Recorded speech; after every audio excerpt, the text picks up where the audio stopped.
सुरेश धस साहेबांनी,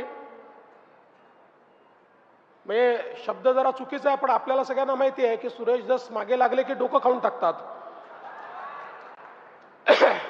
एवढा पाठपुरावा केला. कपूर साहेब सांगतील सगळ्यात पहिलं आमच्या नवीन सरकारने 2022च्या ऑक्टोबरमध्ये सगळ्यात पहिली सुप्रमा जर कोणाला दिली असेल तर या प्रकल्पाला आम्ही दिली 11,000 कोटी रुपयाची.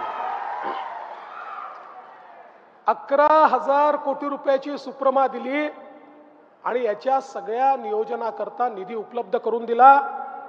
आणि आता हे काम अत्यंत वेगानं चाललेलं आहे.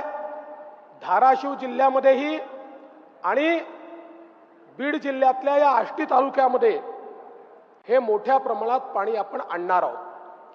मला विश्वास आहे की या भागाचा दुष्काळ हा आता भूतकाळ होणार आहे आणि ज्या गतीनं काम चाललेलं आहे त्या गतीनं लवकरच आपल्याला हे पाहायला मिळेल की संपूर्ण परिसर हा बागायती झालेला असेल.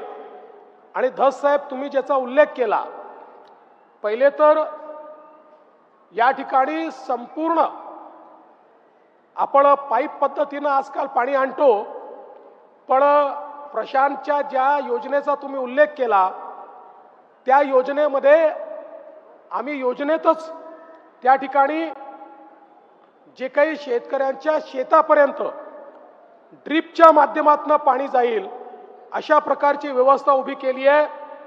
मी कपूर साहेबांना या ठिकाणी विनंती करतो की या योजनेमध्येही आपण पाण्याचा महत्तम वापर झाला पाहिजे या दृष्टीनं शेतकऱ्याच्या बांधापर्यंत ड्रिपनी पाणी त्याच्या शेतीमध्ये जाईल अशा प्रकारची योजना ही सोबत तयार करा, जेणेकरून शेतकऱ्यांना आपल्याला फायदा देता येईल. ज्याचा उल्लेख माननीय राधाकृष्ण विखे पाटील साहेबांनी केला. आपल्या लक्षात असेल 2014-15ला प्रचंड मोठा दुष्काळ आपल्या मराठवाड्यामध्ये आणि महाराष्ट्रात पडला आणि या दुष्काळाच्या काळामध्ये जलयुक्त शिवार सारखी योजना आपण सुरू केली. ज्या योजनेमुळे खरं म्हणजे अनेक गावांनी मेहनत करून त्या ठिकाणी मोठं परिवर्तन घडवलं. अनेक गावं पाणीदार झाली आणि हायकोर्टाने अपॉइंट केलेल्या कमिटीने सांगितलं इतक्या वर्षामध्ये पहिल्यांदा मराठवाड्यामध्ये जलपातळी भूजल पातळी वाढली. जी कमी होत होती ती वर आली. पण त्याच वेळी आमच्या असं लक्षात आलं की मराठवाड्याला कायम दुष्काळमुक्त करायचं असेल तर जलसंधारणाची कामं तर करावीच लागतील, पण त्याचसोबत जोपर्यंत पश्चिमी वाहिन्यांचं पाणी जे पाणी थेट समुद्रात वाहून जातं, आपल्याला माहिती आहे पश्चिमी घाट जो आहे या घाटावर अशा नद्या आहेत की ज्याचं पाणी हे थेट पश्चिम वाहिनी होऊन समुद्रामध्ये जातं. ते पाणी जोपर्यंत आपण गोदावरीच्या खोऱ्यामध्ये आणत नाही तोपर्यंत मराठवाडा दुष्काळमुक्त होऊ शकत नाही.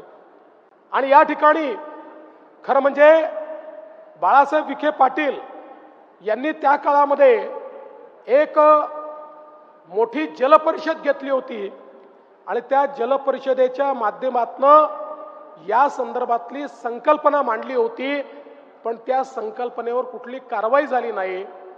ज्यावेळी या गोदावरीच्या उपखोऱ्यांचा एकात्मिक आराखडा मी तयार केला त्यावेळी आम्ही सांगितलं की आपल्याला जर मराठवाडा दुष्काळमुक्त करायचा असेल तर हे वाहून जाणारं 53 TMC पाणी, धस साहेब तुम्ही 2 आणि 3 TMC करता या ठिकाणी मागणी करताय, 53 TMC पाणी हे गोदावरीच्या खोऱ्यामध्ये आलं पाहिजे. ते जर गोदावरीच्या खोऱ्यामध्ये आलं तर मराठवाड्याच्या या पिढीने दुष्काळ बघितला पण पुढची पिढी दुष्काळ पाहणार नाही.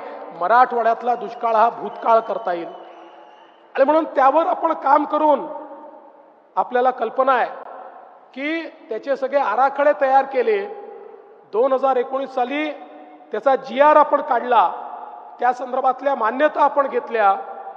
दुर्दैवाने सरकार गेलं आणि त्यामुळे त्याच्यावर काही कारवाई झाली नाही. पण माझं भाग्य समजतो की पुन्हा जेव्हा शिंदे साहेबांच्या नेतृत्वात सरकार आलं, अजितदादा, आम्ही आणि शिंदे साहेब, या जलसिंचन खात्याची जबाबदारी माझ्याकडे आली आणि या 2 वर्षाचा उपयोग हा पूर्णपणे महाराष्ट्रातले जे 4 नदीजोड प्रकल्प आहेत, ज्या प्रकल्पांमुळे विदर्भ, मराठवाडा आणि उत्तर महाराष्ट्र हा पूर्णपणे दुष्काळमुक्त होणार आहे, या प्रकल्पाचा पाठपुरावा सुरू केला. त्याच्यातल्या सगळ्या अडचणी दूर केल्या.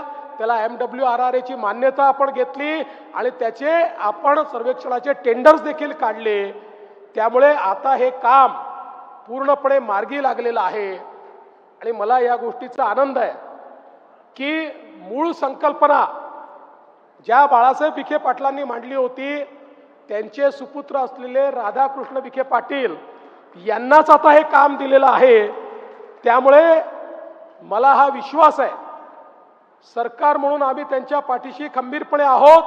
मला हा विश्वास आहे की आता यातले अडथळे दूर झाल्यामुळे येत्या वर्षभरामध्ये हे नदीजोड प्रकल्पाचं काम आपण सुरू करू आणि हे 53 TMC पाणी आपण गोदावरीच्या खोऱ्यामध्ये आणल्यानंतर मराठवाडा दुष्काळमुक्त होईल.